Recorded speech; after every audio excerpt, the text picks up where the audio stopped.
I kept my study locked for 12 years. The combination was Carol's birthday, April 9th, 1961. When my son married a woman who smiled too wide and lingered too long near my filing cabinets, I had a deadbolt installed above the existing knob and changed the key entirely. 3 weeks ago, my son called me from his apartment downtown, his voice barely above a whisper. "Dad, something happened. Serena went through the house while you were at your physical. She found the spare key to the study on your keyring hook. I think she made a copy." I put down my coffee and sat very still at the kitchen table for a long moment. I had been waiting for something like this. I hadn't known exactly what shape it would take, whether it would be a forged signature, a manipulated conversation, a legal challenge I'd have to fight in court. But I had known from the first night Caleb brought Serena through my front door and I watched her eyes move slowly across every corner of my living room like she was taking inventory, that something was coming. "Dad, are you there?" "I'm here, son," I told him. "I need you to stay calm and don't let her know you called me. I'll handle it." There was a pause on the line. "She's been asking me things," he said quietly. "About your accounts, about what happens to the house when you're gone. She said she was just curious, just being practical."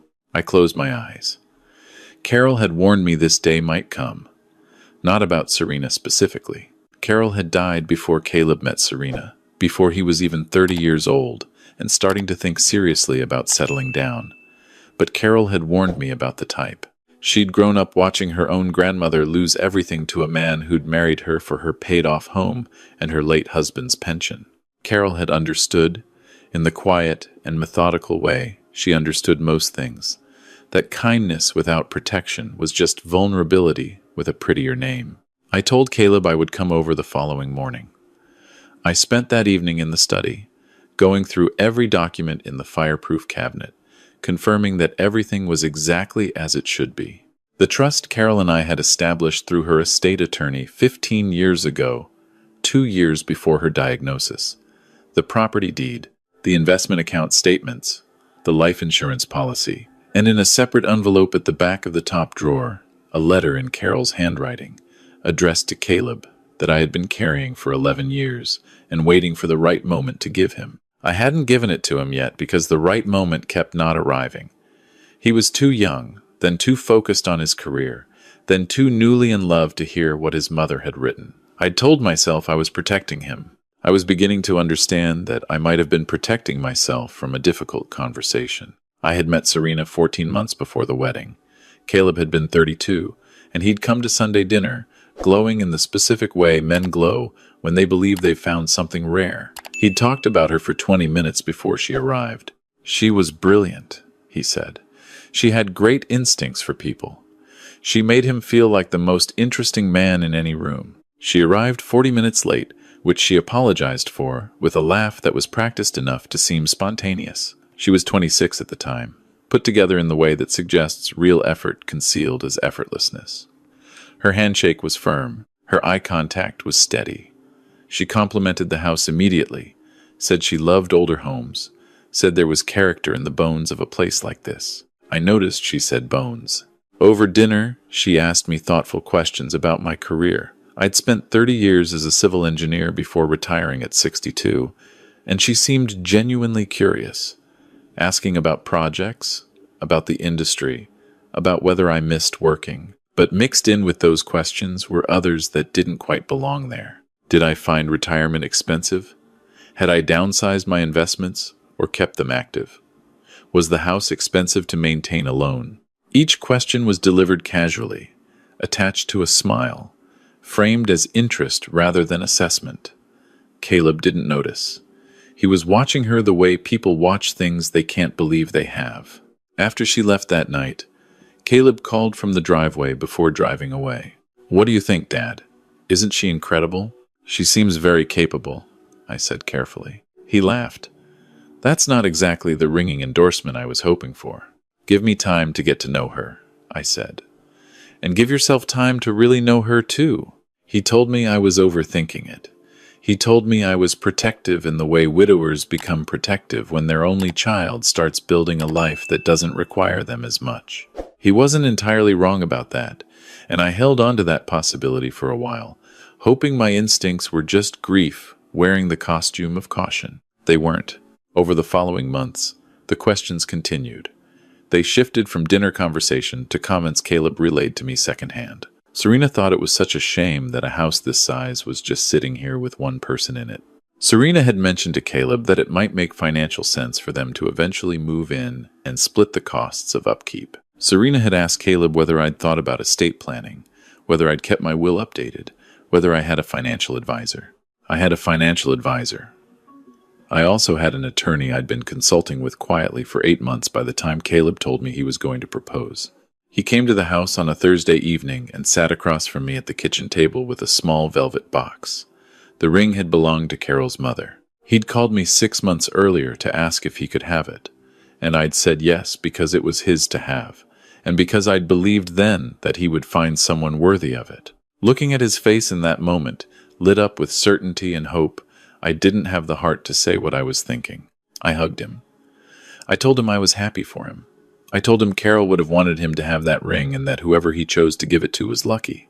Then I called my attorney the next morning and asked her to walk me through every protection we had in place and every gap that remained. The prenuptial agreement was my idea, but I made sure it didn't appear to come from me. My attorney presented it to Serena's attorney as standard practice for any marriage involving an estate above a certain value. Serena had signed it 4 days before the wedding. I'd heard through Caleb that she'd complained about it privately, called it insulting, said it suggested the family didn't trust her, but she'd signed it.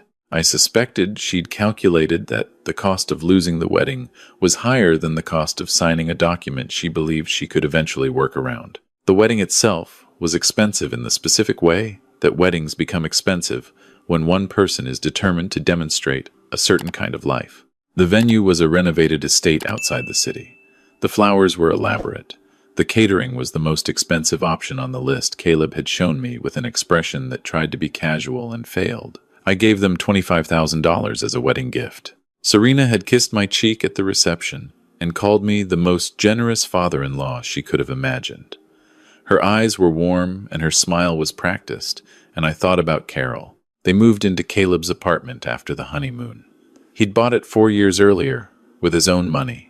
A 2-bedroom downtown near his office. Within 3 months, Serena had begun suggesting it wasn't enough space. They needed a home, not an apartment. They needed a yard. They needed a neighborhood. She said it to Caleb in the indirect way that became her signature approach, not as a demand, but as a dream, something she shared with him in the dark, like a wish. Caleb mentioned it to me one Sunday. He said Serena had been looking at houses, said it might be nice to have more space for when they started a family. I told him that was a fine idea and that I'd be happy to help them think through what they could afford. He came back the following week and told me Serena had actually been thinking it made more sense to look for something in my neighborhood, something close, that the houses near me were bigger and had more character, that they'd been saving and could potentially put down a significant amount if I was willing to contribute. I told him I wasn't in a position to contribute to a home purchase right now, that my assets were tied up in ways that couldn't be easily liquidated. He relayed this to Serena, and she shifted strategy within the week. The new suggestion, which again arrived, filtered through Caleb as though it were a natural idea that had occurred to both of them, was that it might make more sense for them to move into the house with me, save money, spend more time together as a family. My house had 3 bedrooms. I was alone. It seemed practical. I told Caleb that I valued my privacy and that I wasn't ready for that kind of arrangement. I also told him, as directly as I'd managed to be until that point, that I had concerns about the pattern of conversations he was bringing to me, not about him, about the direction those conversations seemed to come from. He got quiet in the way he got quiet when he felt criticized. He said I was being unfair to Serena. He said she was just trying to build something with him. He said I had never really given her a chance. I told him I loved him and that I hoped I was wrong. I was not wrong. I arrived at Caleb's apartment the morning after his phone call at 9:15. He buzzed me up without a word. He was standing in the kitchen when I came in, still in yesterday's clothes, holding a coffee mug like it was something to grip rather than drink. Serena was sitting at the dining table with her phone face down in front of her. She looked up when I walked in, and her expression was something between defensive and triumphant, like a person who has been caught at something but has decided the best response is offense. "Martin," she said. "Good morning."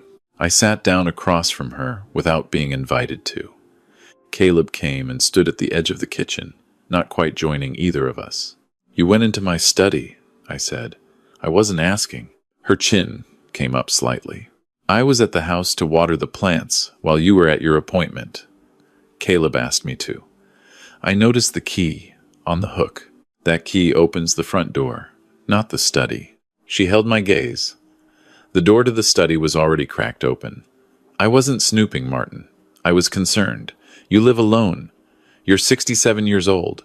We just wanted to understand what we're dealing with, what the family situation actually looks like, in case something ever happened." "We," I said. She glanced at Caleb. I turned to my son. "Did you ask her to go into the study?" He set down his mug. He looked like he hadn't slept. "No," he said. "I didn't." Serena's posture shifted, almost imperceptibly. She recalibrated. "I was going to tell you," she said to Caleb, and her voice had shifted into something softer, something that sounded like honesty but was constructed very carefully. "I saw some of the documents. I just wanted to understand what your father has been planning for your future. It affects us. It affects our family." "What did you see?" I asked. She looked back at me. "Enough to know that you've structured everything so that I would never have any claim to it, even after being part of this family for years." I kept my voice even. "The trust was established 15 years ago, before you and Caleb met, long before you were part of anything. Trusts can be amended," she said. "They can," I agreed, "by the person who created them." She let that sit for a moment. Then she leaned forward slightly. "Martin, I know you don't like me. You've never really given me a fair shot. You made up your mind about me before you knew anything, and you've spent 2 years looking for proof. That's not protection. That's just control dressed up in better language." "I've spent 2 years paying attention," I said. "There's a difference." "What have you seen?" She spread her hands open. "What have I done that's so terrible? I married your son. I've supported him. I've tried to make a home with him. What crime have I committed?" "You haven't worked since the wedding," I said. "Caleb mentioned about 8 months ago that you'd left your job to pursue some freelance consulting work. That was 8 months ago. I'm curious how that's going." Something shifted in her expression. "I've been building something. It takes time." Caleb was very still, near the kitchen doorway. "You left the marketing job you had before the wedding," I continued, 3 weeks after you came back from the honeymoon. You told Caleb it was toxic, that you'd been underpaid, that you had enough saved to take a few months and figure out your next step. That was 22 months ago. Caleb has been covering all shared expenses since then. His salary, his savings, his energy. "I manage the household," she said. "That has value. The apartment has a cleaning service that costs $180 a month," I said. Caleb showed me the bank statement a while back, without realizing I was paying that much attention. "The household management argument has limits." "Caleb," Serena said, turning toward him. "Are you going to say something?" He was looking at his shoes. She turned back to me. "You've been going through his finances. You've been involving yourself in the details of our private life. That's an invasion of, he's my son. When he mentions things over Sunday dinner, I listen. When he seems stressed about money, I ask questions. That's not investigation. That's parenting." She sat back in her chair. "Fine. Yes, I've struggled to find the right fit professionally. The market has been difficult. That doesn't make me the villain you've decided I am." "The house," I said. "Let's talk about the house." A pause. "You've brought up the idea of moving into my house 4 separate times in the past 18 months. You've told Caleb I'm too old to manage the upkeep alone. You've mentioned 3 times that the property is too large for one person. Last month, when Caleb told me you'd suggested having a contractor come by to assess what updates might be needed, updates to my house that you would oversee, I called my attorney." Serena stared at me. The house is held in trust. The investment accounts are held in trust. The life insurance policy names Caleb as the sole beneficiary, with the proceeds going directly into the trust rather than to him personally. Even if you remain married to my son for 50 years, there is no legal mechanism by which you gain direct access to any of it. The prenuptial agreement you signed confirmed that all premarital and inherited assets remain separate property. I had my attorney confirm its enforceability 6 weeks ago. It's airtight. The silence in the apartment had a particular quality, the kind that forms when the air has been taken out of something. "You did all of this," she said finally. "All of this planning, all of this preparation, and you never once told your son." Caleb looked up then. His jaw was tight. I looked at my son. "You're right that I should have told you sooner. That's on me. I kept waiting for the right time. And I told myself I was waiting because you were happy and I didn't want to introduce doubt into something that made you feel good. But honestly, there were times I tried to say something and you shut the door on it, not cruelly, just firmly. I mentioned my concerns twice in the first year, and both times you told me I was being overprotective. I should have pushed harder. I didn't. I'm sorry for that." He looked at me for a long moment. Then he looked at his wife. Serena was watching both of us, recalculating. "This doesn't change anything," she said. "We're married. Whatever your arrangements are with your attorney, whatever you've set up, Caleb is still entitled to know what he's entitled to. He's your son. He shouldn't be in the dark about his own inheritance." "He won't be anymore," I said. "That's exactly why I'm here this morning. I owe him the full picture, and I'm going to give it to him. But I'm going to give it to him alone." She went very still. "Caleb," I said, "I'd like to take you to the house. There are things I want to show you. Things your mother left that I've been holding on to for too long." He looked at Serena. She looked back at him, and I watched the calculation happen behind her eyes. She'd already lost the element of surprise. She'd lost the advantage of secrecy. The only card she had left was him. And she knew it. "Caleb," she said quietly, "you don't have to go anywhere you don't want to go. You're allowed to make your own choices." He stood there for a moment.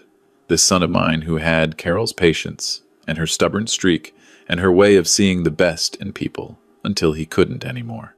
"I'll be back later," he said to her. She didn't respond. We drove to the house in separate cars. I watched him in my rearview mirror the whole way and thought about how he'd looked as a boy, following me around the garage on Saturday mornings while I worked on whatever needed fixing. He'd been the kind of child who wanted to understand how things worked. He'd asked more questions than most children and accepted vague answers less easily than most children. I had always loved that about him, and I'd understood for a while now that it was partly why Serena had been so careful to drip her suggestions through him slowly rather than stating them directly. She'd known, on some level, that he needed to believe ideas were his own. Inside the house, he followed me to the study. I punched in the code, and the deadbolt clicked back. He stepped inside behind me and stood in the center of the room while I went to the fireproof cabinet. "Your mother established this trust 2 years before she was diagnosed," I said.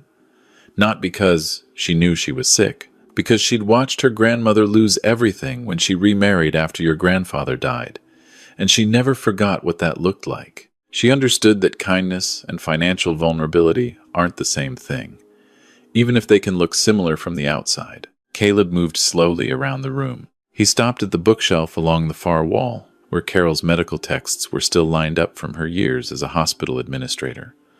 She'd been meticulous about books. She'd kept them organized by subject, and I'd never rearranged them. "She put everything into the trust," I said.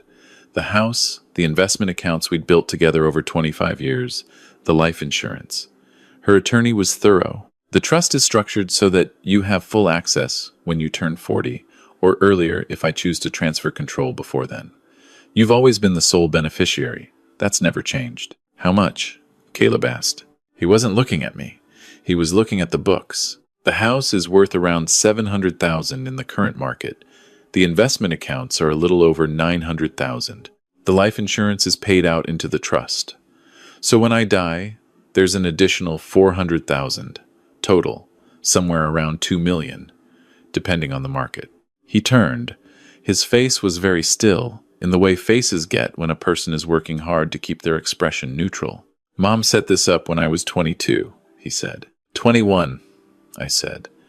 You were finishing your junior year of college, and she never told me. She didn't want you growing up with a number attached to your future.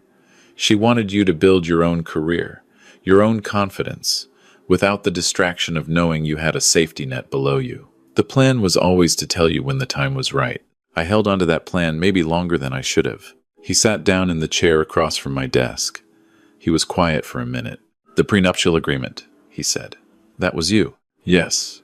He nodded slowly. You could have just told me you were concerned. You could have said, Caleb, I have a bad feeling. I want to make sure there's protection in place. Can we talk about this before the wedding? You could have done that. I could have, I said.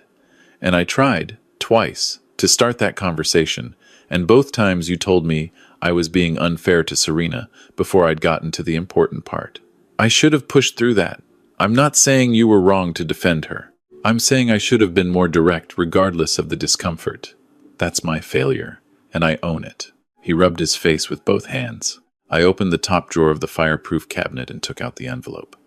Carol's handwriting on the front, his name in blue ink, her particular way of forming the letters. I'd looked at it so many times over 11 years that I knew the slight slant of the C, the deliberate loop of the B. Your mother wrote this about 2 weeks before she died, I said. She asked me to give it to you when I felt the time was right. I've been carrying it longer than I should have. He took it. He held it without opening it for a moment, turning it over in his hands, looking at her handwriting. Then he opened it and read. I stood near the window and watched the street outside while he read. I'd memorized the letter years ago, having read it once when Carol pressed it into my hand, and then never again after that, not wanting to violate the privacy of something she'd intended only for him. But I knew what it said in its broad strokes. She'd written about the trust, about why she'd set it up, about the specific fear that had driven her grandmother's face, the day the second husband emptied the savings account, the look of a woman who had trusted and had that trust used against her like a key to a lock she'd thought was safe. She'd written about Caleb specifically, about the way his heart worked, his generosity, his tendency to assume that people who loved him meant it the way he meant it. She'd written that this wasn't a flaw. She'd written that it was one of the things she loved most about him. But she'd also written that the world contained people who would recognize that quality and decide it was something to use rather than something to cherish, and that she wanted him protected from those people, even if he never needed that protection. And she'd written something at the end that I hadn't known about, a last paragraph she'd added after she'd given me the sealed envelope. I only knew what it said because Caleb read it aloud without quite seeming to realize he was doing it, his voice rough. He said, she wrote, I'm not asking you to be suspicious of everyone. I'm asking you to pay attention to how people act when they think they have nothing to gain. Generosity under observation is performance. Generosity in private is character. Find someone who has the second kind. That's the person worth trusting with everything. He folded the letter. He sat there for a long time. She knew, he said finally. She knew this might happen. Not Serena specifically, but the possibility. Your mother was very clear-eyed about certain things. I've been making every payment on the car lease for 14 months, he said. It's in my name. She picked it out. I thought I told myself she just had better taste than me, that she was just enthusiastic about having reliable transportation. He laughed, but it wasn't a happy sound. 14 months at $640 a month. I ran the numbers in my head 2 nights ago, lying in bed. That's over $9,000. And she hasn't filed taxes in 2 years because she said her income was below the threshold. I believed her. You wanted to believe her, I said. That's not stupidity. That's just love. When did you know? He asked. Really know. The first dinner? I said honestly. The way she moved through the rooms, the questions she asked about retirement plans. I'd seen that specific kind of attention before, not greed exactly, more like a person mentally converting everything they see into a number. Your mother would have clocked it in about 10 minutes. He was quiet for a moment. You should have said something then. Yes, even if I didn't listen. You should have said it so I couldn't say later that you never warned me. You're right, I said. And I'm sorry. I kept thinking I was protecting you by not forcing a conflict before there was one. What I was actually doing was protecting myself from the possibility that you'd choose her, and I'd lose you both. He looked up at me. That was selfish, I said. More selfish than protective. I should have been honest with you and let you make your own decision with the full information. I didn't do that, and if you need to be angry at me for it, that's fair. He was quiet again for a long time. Then he said, "What do I do now?" We went back to the apartment together. That hadn't been my initial plan, but Caleb asked me to come, and I understood why. There are conversations a person needs a witness for, not for support exactly, but for the grounding quality of another presence in the room. Serena was on the couch when we came in.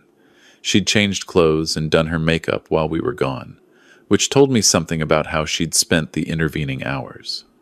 She looked composed, prepared. "Caleb," she said, "can we talk privately?" Caleb stood in the center of the room. He had Carol's way of gathering himself before saying something difficult, a stillness that people sometimes mistook for hesitation but was actually the opposite.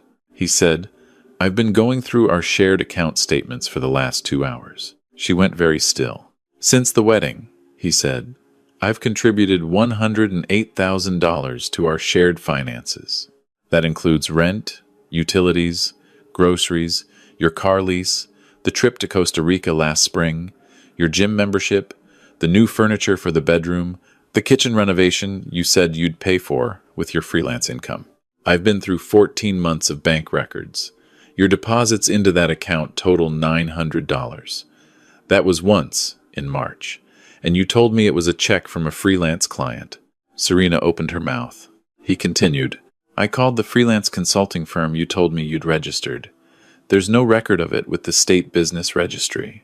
Her face had gone carefully neutral. "You lied," he said. "Not once, not occasionally. Consistently, for the entire length of our marriage, you told me you were working towards something, a client, a contract, a plan, and none of it was real." She stood up. Her composure was still intact, but it was working hard. "Caleb, you don't understand the kind of pressure I've been under. The consulting work fell through multiple times. The market for my specific skills is incredibly competitive right now. I didn't want to stress you out with the details. I was handling it." "You've been handling it for 22 months, he said. "And in that time, your father paid for your sister's wedding present on your behalf because you told him you were between clients." "I know, because he called me last month to ask if everything was okay. He was worried about you." Something flickered across her face. "What was your plan?" Caleb asked. "Not what you told me the plan was. What was it actually?" The room was very quiet. She looked at him for a long moment. Then she looked at me, and I watched the mask come off. Not dramatically, not in the way it happens in movies, but gradually, like a person who has decided that maintaining the performance is no longer worth the energy. She said, "I thought you had more than you do." Caleb blinked. "I thought the house was yours," she said, "or at least partially yours. I thought by now we'd be living there, that the equity would be part of our future. I thought the accounts your father talks around were going to be accessible within a reasonable amount of time. I thought a lot of things that turned out to not be true. So you stayed," Caleb said slowly, "because you were waiting for access to money." "I stayed because I cared about you," she said, and the defensive note was back in her voice. "I stayed because we have a life together. But yes, I also thought that life included financial security. That's not a crime. Everyone considers finances when they get married. You just don't admit it." "I considered your finances," Caleb said. "I thought about whether I could support us on my salary while you built your business. I factored in your timeline. I adjusted my own savings goals to accommodate your stated plan. I did all of that in good faith. What you're describing is different." She said nothing. "You didn't consider our finances," he continued. "You considered my father's finances. That's what you were actually calculating. And when you found out they weren't going to be available to you the way you thought, you started pushing. The house, moving in, the renovations, the estate planning questions. That wasn't being practical. That was looking for a way in." He ran his hand along the back of the couch. His voice was very even. My mother set up a trust when I was 21 because she grew up watching what happened when a family's security was left unguarded, he said. She spent the last months of her life making sure I'd be protected, and I almost handed that protection to someone who was sitting across the table from my father, asking him about his retirement plans on her very first visit to his house. Serena's expression shifted. There was real anger in it now, unfiltered. You want to talk about your mother? Fine. Let's talk about the fact that your father has kept you in the dark for your entire adult life, pulling strings behind the scenes, arranging things without your knowledge or consent. That's not protection. That's control. He never trusted you to make your own decisions. He made them for you and let you believe you were choosing freely. My father told me the truth this morning, Caleb said. He told me he should have been more direct sooner and that he was wrong not to be. He said it plainly and without making excuses. He sat in a room with me for 2 hours and answered every question I had. He paused. I've been asking you questions about your work situation for 22 months, and I've gotten a different excuse every time. There's a difference between someone who made a mistake in how they protected you and someone who made a plan to take advantage of you. I know which one I'm looking at. The silence stretched. Serena picked up her phone from the coffee table. She turned it over once in her hand, then set it back down. Her jaw was tight. If you're asking me to leave, she said, you should know that I have rights here. This apartment may be in your name, but I've been living here as your spouse for over 2 years. There are legal protections. I've already spoken with an attorney, I said. She said the same thing. Caleb's apartment, purchased before the marriage and titled in his name alone, is separate property in this state. Your protections are to your personal belongings, the contents of the joint account, and anything that can be demonstrated as a direct marital contribution. Given the financial picture we've just reviewed, that's going to be a limited argument. She looked at me with an expression that had stopped pretending. You had this whole thing prepared, she said. The attorney, the trust, the prenuptial agreement, all of it. Before I'd done anything, I had it prepared. Because people like you exist, I said. Not because I knew it would be you specifically, because Carol knew it might be someone, and she made sure I knew what to do. Serena looked at Caleb one last time. Her expression had shifted into something that was almost sad, but not the kind of sadness that comes from remorse. The kind that comes from losing. I need a week, she said, to arrange somewhere to go. I'm not going to a hotel. You have 2 days, Caleb said. The joint account has what it has. You're welcome to your half of it. He walked to the door and opened it. Not as a gesture of aggression, just as a statement of fact. She left without saying anything else. Caleb and I stood in the apartment after she'd gone. He stood at the window and I stayed near the door, and neither of us said anything for a long time. He watched the street below, and I watched him, and I thought about Carol with an intensity that I hadn't allowed myself in years. The specific weight of missing a person who had known you better than you'd sometimes known yourself. She would have handled that better than I did, I said finally. He shook his head. She would have cried in a different room and then come out and said exactly the right thing. He paused. And she would have known how to say, I told you so, without it feeling like I told you so. Your mother had gifts. He turned from the window. Dad, I need to ask you something, and I need you to be straight with me. Always. Was there any part of you that wanted this to happen? That wanted to be right about Serena so badly that you made it more likely to happen? I thought about that for a moment. I thought about it genuinely, the way he deserved. No, I said. Every day I hoped I was wrong. I would have happily spent the rest of my life being wrong about her, watching you be happy, watching her prove me a bad judge of character. There is nothing about this that feels like a victory. I have watched my son's marriage end this morning, and I'm standing here feeling the particular misery of a parent who did everything right and is still watching their child get hurt. He nodded. He believed me. I could see it. She never asked about Mom, he said quietly. Not once. Not what she was like. Not what she enjoyed. Not what I missed about her. She saw her photograph in the living room and said she had a lovely face, and that was it. That was the whole of her curiosity. I know. You can love someone's money and their security and their future without loving them, he said.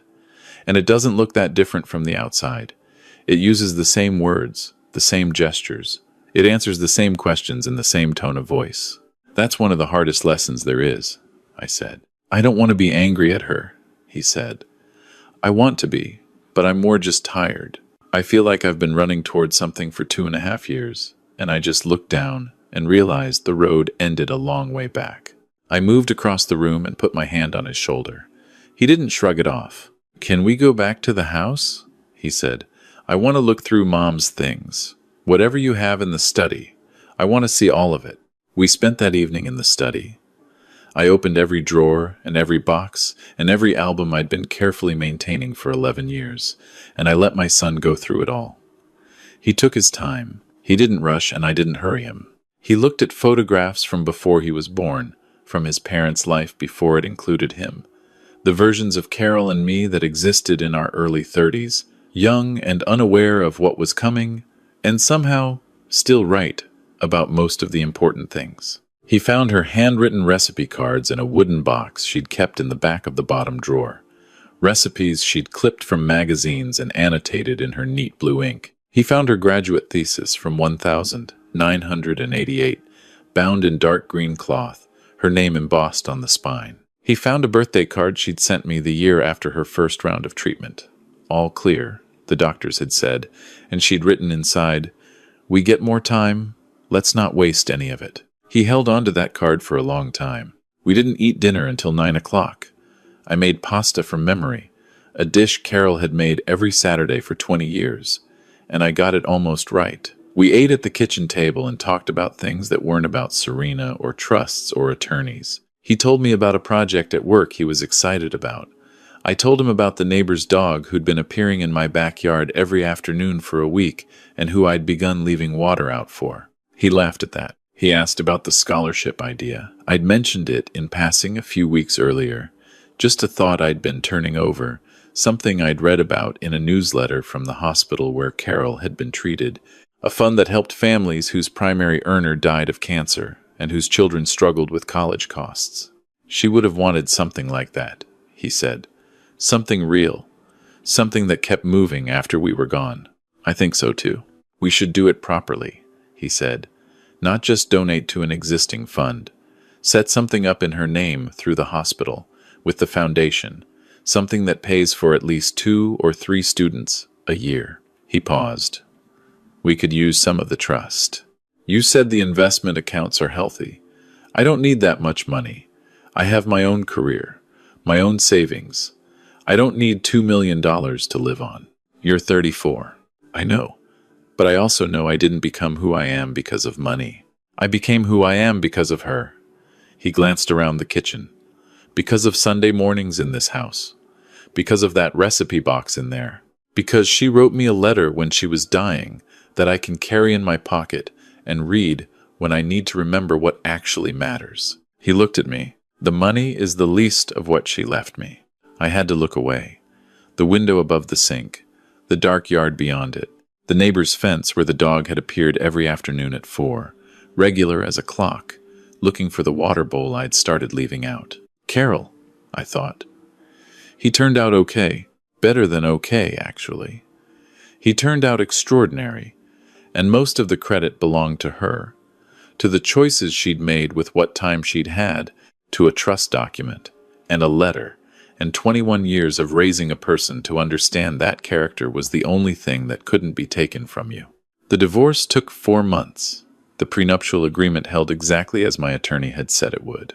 Serena's lawyer reviewed the documents and advised her to accept the terms, which she did, not without a final phone call to Caleb in which she made one last attempt to reframe everything that had happened as the consequence of my controlling influence over his life. He listened to the whole call.